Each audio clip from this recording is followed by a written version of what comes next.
আপনারা যে ধরনের রাশিফলের ভিডিও দেখতে অভ্যস্ত, এই ভিডিওটি তার চেয়ে কিছুটা ভিন্ন হতে যাচ্ছে। রাশিফলের ভিডিও পুরোটা আপনাদের জীবনধারার সাথে ম্যাচ করে না, বরং বলা যেতে পারে অল্প কিছুই আপনাদের জীবনধারার সাথে ম্যাচ করে। তবে যে প্রসেস আমি এই ভিডিওটিতে আনার চেষ্টা করব, আশা করা যায় যে বিষয়গুলি নিয়ে আমি আলোকপাত করার চেষ্টা করব সেগুলি আপনাদের জীবনে বেশি মাত্রায় ঘটতে থাকবে। নমস্কার, আরও একটি নতুন ভিডিও আপনাদের স্বাগত জানাই। আমি শ্রী বিশ্বজিৎ। সেপ্টেম্বর মাস, মেষ রাশি, আপনাদের জীবনে কি কি শুভ বা কী কী অশুভ ঘটনা আসতে চলেছে এই বিষয়টি যেমন থাকছে, সার্বিকভাবে একই রকমভাবে নক্ষত্র অনুযায়ী আপনি কি ফল এই মাসটিতে আশা করতে পারেন এবং কতটা মাত্রায় আপনার জীবনের ক্ষেত্রে এই প্রেডিকশন সঠিক হতে পারে, এই বিষয়টিও পুঙ্খানুপুঙ্খভাবে তুলে ধরার চেষ্টা করব। তবে শুরুতে একটা কথা বলে রাখি, ভিডিওটা দেখতে বা শুনতে হয়তো খুব একটা শ্রুতি মধুর হবে না, কারণ স্টোরি টেলিংয়ের মাধ্যমে যে রাশিফলের ভিডিও তৈরি করা হয় সেগুলি শুনতে বা দেখতে অনেকটা ভালো লাগলেও বাস্তব ক্ষেত্রে ফল ততটা বেটার আপনাদের জীবনধারার সাথে ম্যাচ করে না। কিন্তু এখানটায় আমি যে প্রসেসটা ফলো করার চেষ্টা করব, একটা জন্মকুণ্ডলী বিচার করার ক্ষেত্রে যে প্রসেস ফলো করা হয় আমি সেটাকেই এই ভিডিওটির মাধ্যমে অনেকটা তুলে ধরার চেষ্টা করব। তাই আশা করা যায় এটা একটা সার্বিক আলোচনা হলেও যে ঘটনাগুলি নিয়ে আলোচনা করব সেগুলি কিন্তু আপনাদের জীবনধারায় বেশি মাত্রায় ঘটতে দেখা যাবে। মাসের শুরুতেই মেষ রাশির অধিপতি গ্রহ মঙ্গল তৃতীয়ভাবে থাকছে। তৃতীয় ভাব আপনার সাহস, উদ্যোগ, প্রচেষ্টা, স্কিল, এই সমস্ত বিষয়গুলিকে ইন্ডিকেট করে। সুতরাং এই মাসটিতে আপনারা অন্যান্য মাসের তুলনায় অনেক বেশি উদ্যোগী হবেন, এ বিষয়ে কিন্তু কোনোরূপ ডাউট নেই। রাশির চতুর্থ ঘরে দেবগুরু বৃহস্পতি থাকায় বাড়ির নিয়ন্ত্রণ সেটা কিন্তু অনেকাংশে আপনার উপর থাকছে সেপ্টেম্বর মাসে, এ বিষয়ে কিন্তু কোনোরূপ ডাউট নেই। আপনাদের ডিসিশন নেওয়ার ক্ষমতা সেটি কিন্তু মাসের শুরুতে অনেকটা স্ট্রংলি থাকবে। তার কারণ হচ্ছে সিংহ রাশির অধিপতি রবি, সে আপনার রাশির পঞ্চম ঘরে স্বক্ষেত্রস্থ হয়ে থাকছে। যারা যে কোনো প্রপোজালে ইনভেস্ট করতে চাইছেন তাদের জন্য কিন্তু মাসের 15-16 তারিখের মধ্যে ইনভেস্ট করুন, সেক্ষেত্রে কিন্তু ভালো রিটার্ন পাওয়ার জায়গা সেটা দেখতে পাওয়া যায়। তবে প্রেমের ক্ষেত্রে যেন আমিত্বের প্রকাশ না আসে, দাম্পত্য জীবনে ইগো, ছোটোখাটো সমস্যা সেটাও কিন্তু ক্রিয়েট করতে পারে। ছোট ছোট ভাই বোনের সাথে সুসম্পর্ক ধরে রাখার ক্ষেত্রে কিছু প্রতিবন্ধকতা সেটাও কিন্তু আপনাদের জীবনে চলে আসতে পারে। 8 তারিখের পর থেকে রবি যখন স্বক্ষেত্র, মাফ করবেন, 8 তারিখের পর থেকে বুধ সে কিন্তু কন্যা রাশির ঘরে অবস্থান করবে চিত্রা নক্ষত্রে, অর্থাৎ আপনাদের লগ্নপতির নক্ষত্রে। সুতরাং 8 তারিখের পর থেকে যে কোনো কম্পিটিশনে জয় লাভ করার সম্ভাবনা সেটি কিন্তু অপেক্ষাকৃত বেশি, এ বিষয়ে কোনোরূপ ডাউট নেই। তবে ছোটোখাটো সমস্যা, শারীরিক ইস্যু সেটাও কিন্তু তৈরি হতে পারে, কারণ ষষ্ঠভাবে বুধ চলে যাওয়া মানেই হচ্ছে আপনার কিছুটা ব্রিদিং প্রবলেম, হজমের সমস্যা সেটিও কিন্তু 8 তারিখের পর থেকে দেখতে পাওয়া যায়। মাসের শুরুতেই শুক্র আপনাদের রাশির ষষ্ঠভাবে থাকায় কিছুটা ঋণ নেওয়ার প্রবাবিলিটি সেটা তৈরি হয়ে যেতে পারে। বিশেষ করে কোনো সদস্যের শারীরিক অসুস্থতার জন্য মাসের শুরুতেই আপনার এক মোটা অঙ্কের একটা ঋণ হয়ে যাচ্ছে, বা সাংসারিক জীবনে একটা প্রবল অশান্তি সেটা ক্রিয়েট হয়ে যাচ্ছে, এই ধরনের ঘটনা কিন্তু আপনাদের জীবনে আসতে পারে। তবে 3 তারিখের পর থেকে এই শুক্র সক্ষেত্রস্থ হয়ে যাওয়ার পর আপনাদের বিজনেসের ক্ষেত্রে কিছুটা গতি আপনারা আশা করতে পারেন। বৈবাহিক জীবনে একটা স্থিতিশীল সেই পরিস্থিতিও আসার জায়গা সেটিও কিন্তু 3 তারিখের পর থেকে দেখতে পাওয়া যায়। পঞ্চমভাবে কেতু দীর্ঘদিন ধরে রয়েছে, সুতরাং মেষ রাশির সন্তানদের সাথে একটা গোলযোগ সেটা কিন্তু কারণে অকারণে একটা ভুল বুঝাবুঝি সেটা তৈরি হতে পারে। প্রেমের ক্ষেত্রে একটা মিসম্যানেজমেন্ট বা একটা অকারণ সন্দেহ সেটাও কিন্তু ক্রিয়েট হওয়ার জায়গা সেটিও দেখতে পাওয়া যায়। একাদশভাবে রাহু অবস্থান করে রয়েছে। একাদশভাবে রাহু সে কিন্তু আকস্মিক রেজাল্ট দেওয়ার ক্ষেত্রে যথেষ্টই তৎপর। যেটা প্রত্যাশা করেননি সেই ধরনের পরিণাম সেটা কিন্তু রাহুর কাছ থেকে আসার জায়গা সেটা তৈরি হয়ে রয়েছে। এবং দীর্ঘদিন ধরেই শনিদেব সে আপনার দ্বাদশভাবে অবস্থান করে রয়েছে। সার্বিকভাবে আপনাদের ব্যয় সংকোচন করা অনেকটা কঠিন হয়ে যাচ্ছে। রোজগার যতই করুন না কেন সেই রোজগারে আপনি আর চালিয়ে উঠতে পারছেন না, এই ধরনের একটা পরিস্থিতির মধ্যে দিয়ে দীর্ঘদিন ধরেই মেষ রাশি মেষ লগ্নের জাতক জাতিকারা যাচ্ছেন। শারীরিক কিছু ইস্যু সেটাও কিন্তু আপনাদের তৈরি হয়ে রয়েছে। মেডিকেল পারপাস একটা বড় খরচ, ট্রাভেলিং পারপাস একটা বড় খরচ, এটা যেমন শনির জন্য হচ্ছে। আবার বৈবাহিক জীবনে একটা ডিভোর্সের নেই পরিস্থিতি, সেটাও কিন্তু অনেক মেষ রাশি মেষ লগ্নের জাতক জাতিকাদের তৈরি হয়ে রয়েছে।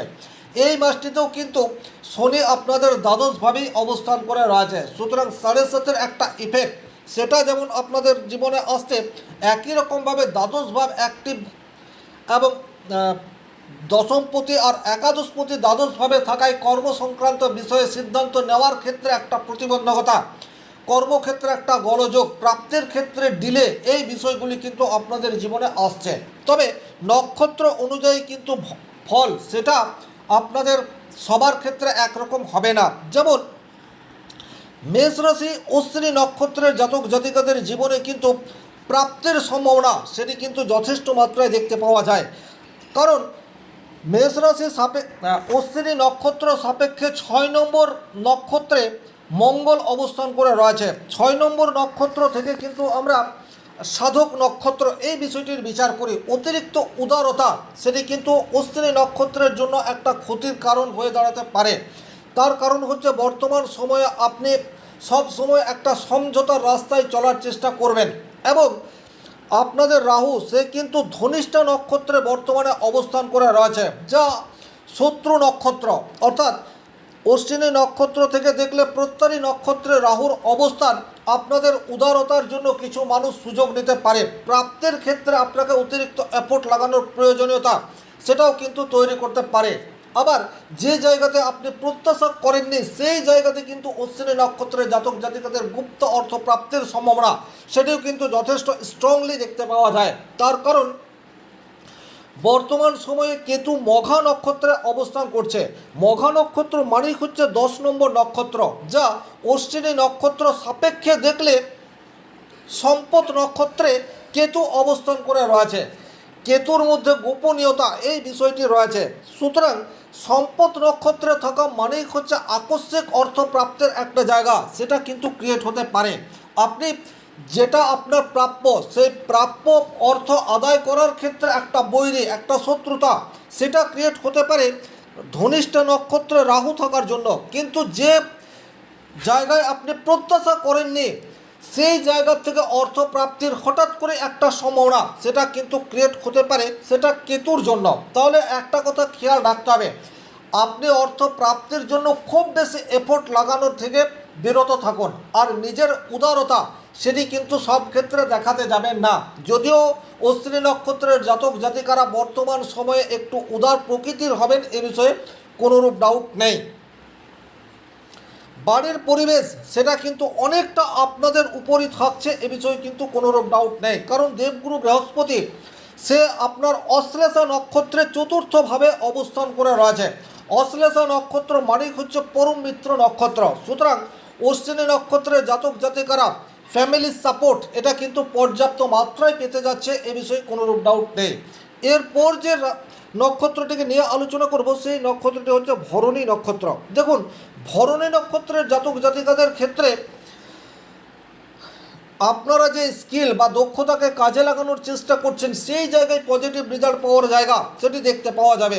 বিশেষ করে রাশির তৃতীয় মঙ্গল অবস্থান করে রয়েছে। আপনারা আগের তুলনায় অনেক বেশি পরিশ্রমী হয়ে উঠবেন, এ বিষয়ে কিন্তু কোনোরূপ ডাউট নেই। আর পরিশ্রমের রেজাল্ট সেটি কিন্তু ডেফিনেটলি আপনারা আশা করতে পারেন। তার কারণ হচ্ছে রেজাল্ট দেওয়ার জন্য যে গ্রহ বর্তমান সময়ে আপনাদের অ্যাক্টিভ সেই গ্রহটি হচ্ছে রাহু। ভরণী নক্ষত্র থেকে বিষয়টিকে ধরলে রাহু আপনাদের খেম এই নক্ষত্রে আসছে, অর্থাৎ 4 নম্বর নক্ষত্রে আসছে। এটা কিন্তু ভীষণ রকম গুরুত্বপূর্ণ। খেম নক্ষত্র যদি কোনো গ্রহ থাকে সে কিন্তু শান্তি বা খুব সহজে প্রাপ্তি এই বিষয়টাকে ইন্ডিকেট করে থাকে। তাহলে একাদশ ভাব থেকে যদি আমরা প্রাপ্তি এই বিষয়টির বিচার করি সেক্ষেত্রে কিন্তু ভরণী নক্ষত্রের জাতক জাতিকাদের প্রাপ্তির জায়গাটা অপেক্ষাকৃত সহজ। আপনারা অতিরিক্ত পরিশ্রমী হয়ে উঠবেন, এ বিষয়ে কোনোরূপ ডাউট নেই। কারণ রাশির তৃতীয় মঙ্গল অ্যাক্টিভেট অবস্থাতে রাহুর নক্ষত্রেই অবস্থান করবে মাসের শুরুতে।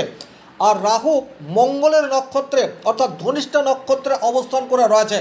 তাহলে এই জায়গাতে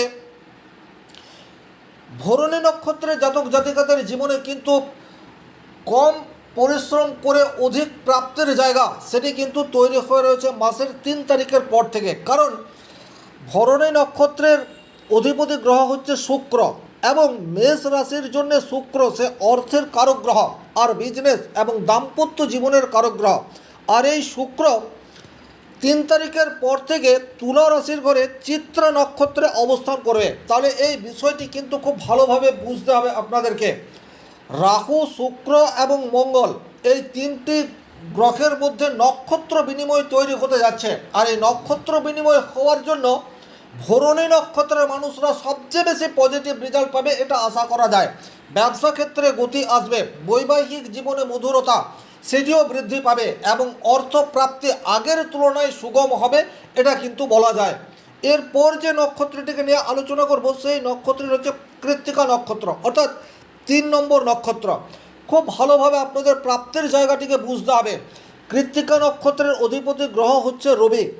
এই রবি বর্তমান সময়ে 5 নম্বর ঘরে অর্থাৎ সিংহ রাশিতে অবস্থান করে রয়েছে। আর বর্তমান সময়ে রবি সে কিন্তু পূর্ব ফাল্গুনে অর্থাৎ শুক্রের নক্ষত্রে আছে।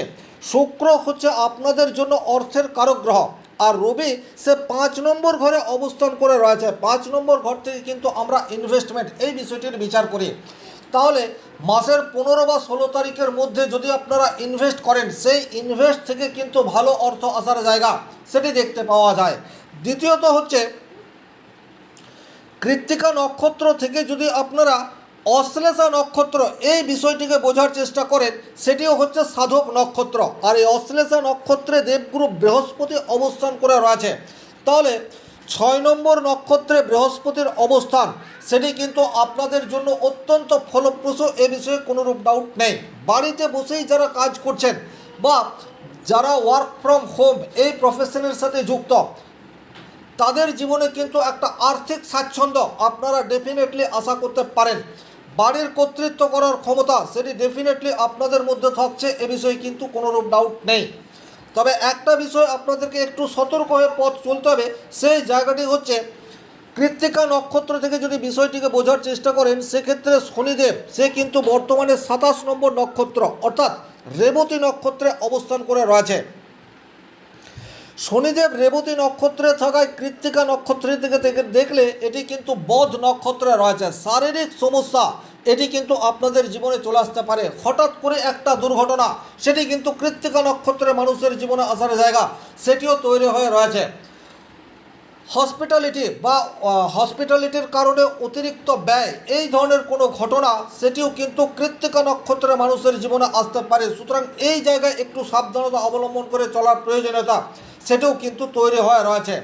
আরও একটা বিষয় আপনাদেরকে খেয়াল রাখতে হবে, কৃত্তিকা নক্ষত্র থেকে দেখলে মঙ্গল সেও কিন্তু খুব ভালো নক্ষত্র প্রাপ্তি হচ্ছে না। হঠাৎ একটা দুর্ঘটনা ঘটার জায়গা সেটিও কিন্তু তৈরি হয়ে রয়েছে। তাহলে ওভারঅল যদি আমি বিষয়টিকে বোঝার চেষ্টা করি, কৃত্তিকা নক্ষত্রের প্রাপ্তির জায়গা, ইনভেস্টমেন্টের জায়গা, প্রেমের জায়গা, দাম্পত্য জীবনের জায়গা কিছুটা মধুর হলেও শারীরিক ইস্যু, হঠাৎ করে দুর্ঘটনা, অতিরিক্ত অর্থ ব্যয় এই ধরনের প্রবাবিলিটি সেটা কিন্তু কৃত্তিকা নক্ষত্রের জাতক জাতিকাদের জীবনে সেপ্টেম্বর মাসে আসার জায়গা সেটি কিন্তু তৈরি হয়ে রয়েছে। ওভারঅল এই ছিল সেপ্টেম্বর মাসে মেষ রাশি মেষ লগ্নের জাতক জাতিকারা কী ধরনের ফল পেতে পারে তার একটি সার্বিক আলোচনা। ভিডিওটি ভালো লাগলে লাইক করবেন, কোথাও কোনো প্রশ্ন বা সংশয় থাকলে কমেন্ট বক্সে লিখে জানাবেন, আর চ্যানেলে নতুন হয়ে থাকলে সাবস্ক্রাইব করে পাশে থাকা অল নোটিফিকেশন বেল আইকনটি প্রেস করে দিন। আজকের ভিডিও এই পর্যন্তই। ভালো থাকুন, সুস্থ থাকুন, ধন্যবাদ।